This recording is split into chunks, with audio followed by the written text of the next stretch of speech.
the background to why I came to Haputale.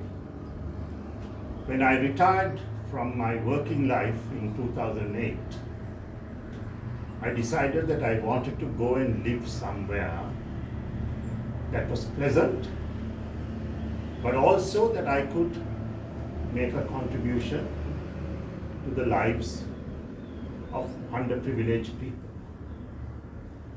So I came to Haputale, which is beautiful. And then at the beginning, I didn't know anybody here. So I would put on my little cap and very old clothes, not new clothes, and go for walks. And during those walks, the people in the town didn't know who I was. So they thought some funny man has come from Colombo to live here. Because I used to walk on the road, and if I ever saw a stray dog, I would go to Chandali Bakery, buy some buns and feed the fellows on the road. So people didn't quite understand this man. And I lived very close to town, down Yahalabad the road. But the purpose of my walk was really to observe the children who were going to school. And in those days, schools used to start at 8 o'clock. I'm looking at 2009, 2010, 15, 16, 17 years ago. And one of the things I observed was that the children, a lot of them were still on the road, going to school long after 8 o'clock. It was 8:05, 8:10, 8:15, and they were still walking on the road. So I said to myself, this is not right. But then I also noticed that all these children either didn't have a pair of shoes, or didn't have a school bag, or didn't have school books. And then only I realized that the value of education hadn't still got into these children, mainly because of the difficulties that their parents must have been experiencing at that time in providing them with all these facilities. So I progressively started ensuring that every one of these children whom I saw on the road was provided with what he or she needed to become fully equipped to go to school. And believe it or not, after that, I never crossed a single child on the road after 8 o'clock. So there was a lesson that came out of this. It is called the dignity of the school-going child. When you go to school, just like any other student, with all the facilities that you should have, like a bag, a pair of shoes, and books, then you start having respect for yourself. And then the dignity comes to the child, and therefore he or she engages with the education that is needed. The other point that came out of this was the concept of punctuality. The children realized the value of being in school on time. You see, if you lose your bag, you can find it. If you lose some money, you can either earn it or you can find it. If you have a setback to your health, you can go and see a doctor and you can get it back. But if you lose time, you can never get it back. When you lose time, you lose something forever. So you are very young and your time is very valuable. My advice to you is make sure that you use every minute of it in a meaningful way. And here I like to share a little story with you. I mean, this was just one of many people who came into my life and who eventually succeeded. There was this boy from Badulla, from an estate. His father was a laborer, and he was introduced to me by some friend of mine. He came to see me in 2010, and he said, "Sir, I asked him first, what do you want to do?" Which is a question I will ask each one of you. You need to ask yourself the question, what do I want to become, and what do I want to do with my life? So I asked him that question, and he said, "Sir, I want to become an accountant." So I said, "What qualifications do you have to think that you can become an accountant?" So then he gave me his A-level results, and he had a distinction in accounts. So I said, "Oh, that's good, okay. So what do you want to become? Do you want to become a cost accountant, or do you want to become a chartered accountant?" And he said, "I want to become a chartered accountant." Now, chartered accountancy is the most difficult course of all the accountancy courses. So I told him, "Thambi, your English is not very good. For chartered accountancy, you need good English. 2, it's a very long course. It will take about 6 or 7 years. You have to become audit trainee, you have to go through all the processes." He said, "Sir, I'm willing to do that. It's just that I don't have the money." I said, "Okay, I will fund your education, but it's up to you." 8 years later, took 8 long years. In 2018, he became a chartered accountant. And today, I'm very proud to tell you, he's holding a very high position with one of the leading auditing firms in Sri Lanka. And he is now part of a council that prepares examination papers and corrects examination results. Now, can you see a boy who was an estate laborer's son? What's that?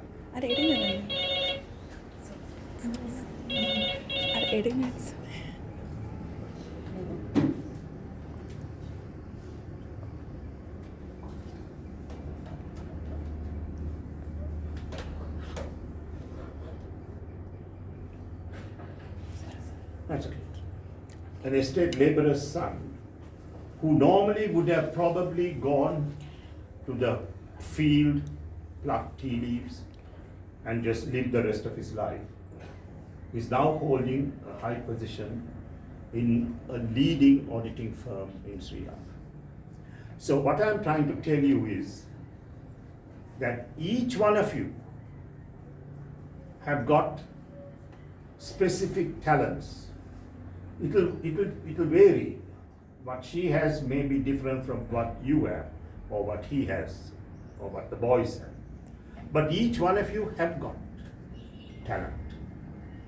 It is up to you to look at it, examine it carefully, and then say, "This is where I want to go using my talents." And for that, Windrose will give you every opportunity. The reason why we chose hospitality and IT is because the world is changing. It's not anything like what it was when I came to live here in 2008. Technology has gone very far. Artificial intelligence is coming in. All sorts of things are getting into the social media. But there are 2 things that will always be there in terms of employment opportunities in the future. One is information technology. You have the facilities here. It's getting advanced, but the facilities are here for you to learn. And the other is hospitality, because people will always travel anywhere in the world for their holidays into various other countries. So those two, if you apply yourself and dedicate yourself, and provided that's really what you want to do, then Windrose is the place that will make sure that when you graduate, you will be easily employed in some good place. But to take full advantage of that, you need to become fluent in English, which is also what is being taught at Windrose.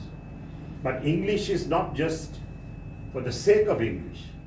English is to give you the opportunity to use your smartphones, because not everything that you want to learn will be taught here.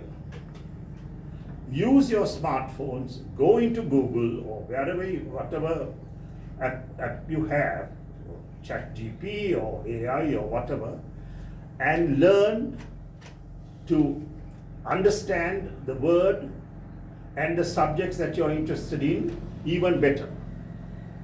But for that, you need fluency in English.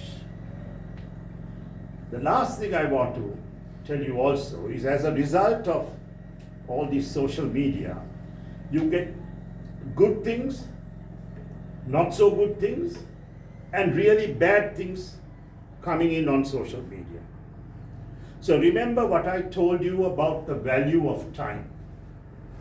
Don't waste your time looking at unnecessary things on social media on your phone, because it's a waste. You don't learn anything, and later you will regret the time that you have wasted. So don't allow that to happen.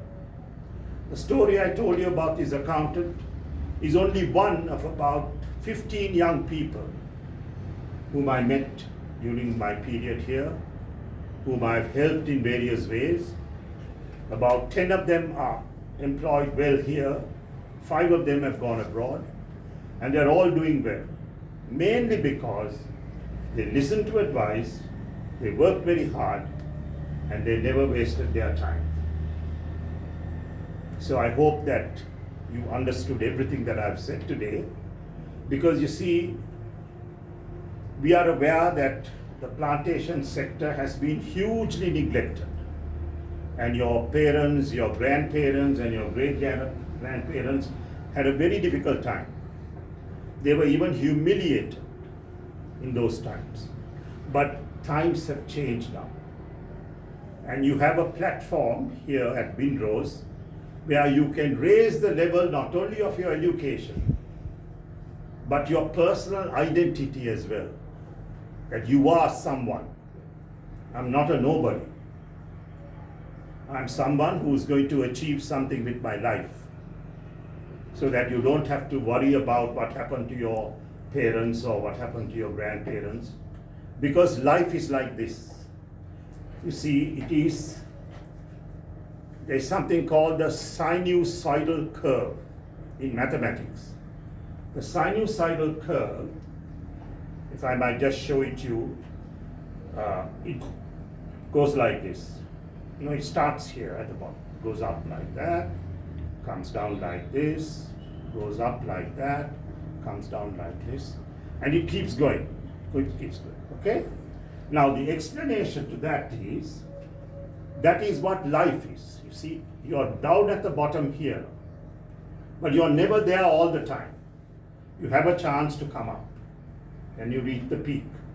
Then there'll be a time to go down again, and there'll be yet another time to come up again.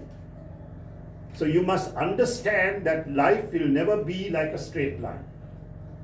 Whether you are in poverty or when you have money, it will never be like that all the time. It will change. It will change for good times, it will change for bad times. And it's only in the bad times that you must be very strong, and in the good times you must be humble and grateful. Grateful to the people who have given you the opportunities to get into the good times. And when you go into the bad times, you must tell yourself it is I who is going to get out of this, not anybody else. That's when you become strong. Have respect for yourself, have dignity, and understand how good each one of you are, and then choose your career path, and you'll never be sorry.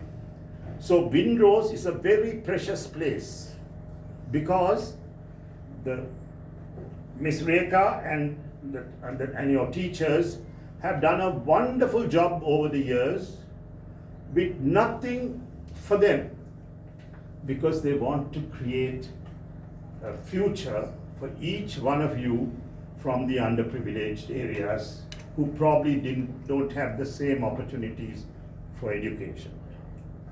அப்ப அந்த அருமையை நீங்கள் செஞ்சுட்டு பார்த்து நன்றியை காட்டி முன்வர பார்க்கும். So that is my message to you today. Okay? Thank you, and God bless you all. Thank you.